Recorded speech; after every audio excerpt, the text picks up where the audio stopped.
Here's the answer for day one. Evaluate this expression, 3.4 raised to the fourth power.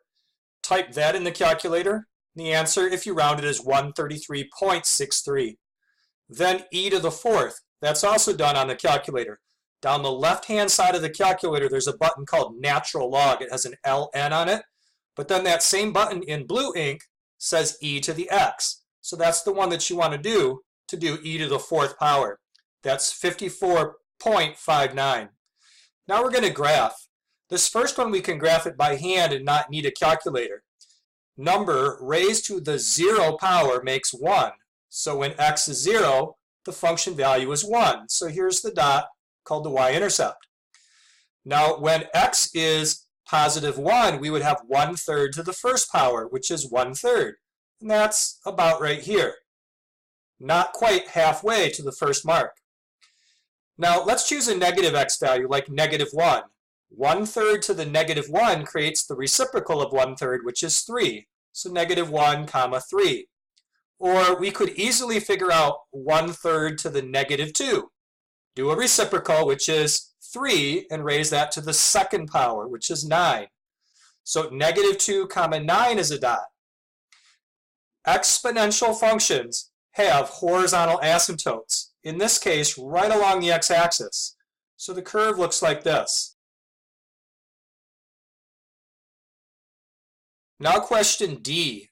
This time the base of the exponential is base e.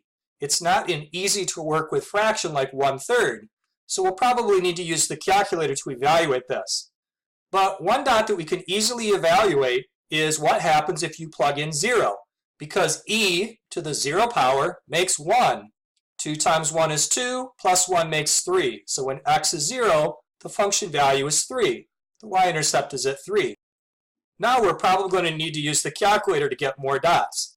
When you substitute in 1 and evaluate this, the result is 6.4. Here's 6, so 6.4 is about right there. You can also choose negative numbers for x, such as -1. When you put -1 in and evaluate that, the result is 1.7. 1.7 is approximately right there, a little bit more than halfway between 1 and 2. This is an exponential graph, so it's going to have a horizontal asymptote. It won't be along the x-axis this time because of the adjustment of +1.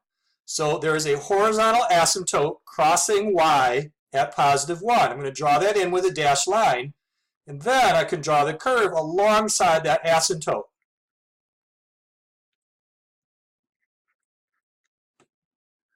Both question C and question D involving graphs can of course be done on your graphing calculator and then transfer the picture off the screen onto the grid.